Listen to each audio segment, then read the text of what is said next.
Welcome friends. एक बहुत छोटा सा वीडियो लेकर मैं प्रोफेसर सीपी भसीन आपके सम्मुख हाजिर हूं। आज का ये मेरा वीडियो, इसका टाइटल मैं कह दूं, आयुष्मान भारत प्रधानमंत्री जन आरोग्य योजना है। जी हां, 2011 में भारत सरकार द्वारा आयुष्मान भारत प्रधानमंत्री जन आरोग्य योजना का प्रारंभ किया गया था। इसमें जिनकी आय 5 लाख तक है उनको न केवल सरकारी अपितु अनेक प्राइवेट चिकित्सालय जो उस कैटेगरी में इंक्लूड किए गए हैं, जिनका नाम है, वहां किसी भी पेशेंट को 5 लाख तक कैशलेस ट्रीटमेंट मिल सकता है। स्वागत योग्य योजना है और हम सबको इसका स्वागत करना चाहिए। इसी आधार पर अनेक राज्य सरकारों ने भी ये योजना शुरू की थी। यदि ये मैं कहता हूं, राजस्थान सरकार की योजना और गुजरात सरकार की योजना वो भी इसी तर्ज पे थी, लेकिन गुजरात में जो योजना है उसको मां कार्ड कहते हैं, यानी मुख्यमंत्री आरोग्य योजना। नाम ये भी बहुत अच्छा है, कोई भी नाम हो, लेकिन कुल मिलाकर 5 लाख तक यदि किसी व्यक्ति की आय है तो वो कैशलेस ट्रीटमेंट आज के समय में एक अच्छे निजी चिकित्सालय में प्राप्त कर ले, यह हम सब के लिए प्रसन्नता का विषय होना चाहिए। इसी आधार पर गुजरात सरकार ने एक बहुत अच्छा कदम लिया था।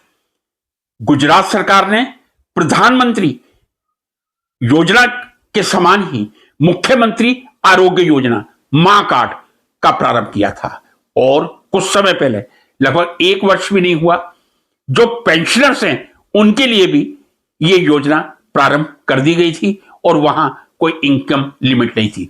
इसके लिए जितना गुजरात सरकार का मैं आभार प्रकट करूं उतना ही कम है।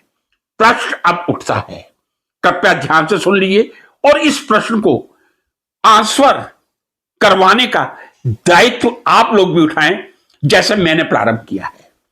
प्रश्न यह आता है, यदि कोई व्यक्ति जिसकी 5 लाख से कम आय है और वो इस कार्ड के लाभ के अंतर्गत आता है, कार्ड बना हुआ है, कार्ड है उसके पास 5 लाख कैशलेस, जैसे मेरे पास अब गुजरात में बन गया है। हां, गुजरात में एक बात बता दूं, जो पेंशनर के लिए कार्ड बना है उसमें जी कैटेगरी लिखी है। बहुत ढूंढा मैंने, जी कैटेगरी का मतलब क्या होता है? That is government identified category. Government identified category को जी कैटेगरी गुजरात के पेंशनर्स के कार्ड में कहा गया है। कहां डायलेमा उत्पन्न होता है? मैं समझता हूं गुजरात के कर्मचारी जो महामंडल है उसने भी एक मेमोरेंडम कह दूं या स्पष्टीकरण राज्य सरकार से करने की प्रार्थना की है। जब हम 5 लाख का ट्रीटमेंट करवाने किसी हॉस्पिटल में, प्राइवेट हॉस्पिटल में जाते हैं, क्या ऑपरेशन होने पर ही कैशलेस ट्रीटमेंट माना जाएगा? यदि किसी व्यक्ति के किसी शरीर में, हृदय में स्टेंटिंग हुआ है, बाईपास हुआ है, या लीवर में कोई ऑपरेशन हुआ है, या किडनी का कोई ऑपरेशन हुआ है, या यूरिनरी ट्रैक्ट से रिलेटेड कोई ऑपरेशन हुआ है, क्या ऑपरेशन होने पर ही 5 लाख का कैशलेस ट्रीटमेंट मिलेगा? यदि किसी व्यक्ति का कोई ऑपरेशन नहीं हुआ, उसकी किडनी में सीवियर इंफेक्शन था, उसके लीवर में सीवियर इंफेक्शन था, यूरिनरी ट्रैक में दैट वाज हाईली इन्फेक्टेड, 40-45 दिन हॉस्पिटल में रहा है, 5 लाख का बिल बना है, लेकिन हॉस्पिटल वाले कहते हैं नहीं, चूंकि ऑपरेशन नहीं हुआ, चाहे infection that was highly acute serious infection, but we can not treat it for cashless treatment. क्या यह सही लगता है? क्या यह आपको लॉजिकल लगता है कि यदि किसी व्यक्ति के शरीर का ऑपरेशन हो तभी 5 लाख कैशलेस ट्रीटमेंट किया जाए? यदि कोई गंभीर बीमारी से हॉस्पिटल में एडमिट होने के बाद 40-45 दिन तक संघर्ष करके ठीक होता है, या 3 महीने तक संघर्ष करके ठीक होता है, और उसका 4 या 5 लाख का खर्च होता है, तो क्या वो कैशलेस ट्रीटमेंट नहीं गिना जाएगा? एक बहुत ही लॉजिकलेस, मैं क्या कहूं, इलॉजिकल तर्क जो प्राइवेट हॉस्पिटल्स द्वारा किया जाता है।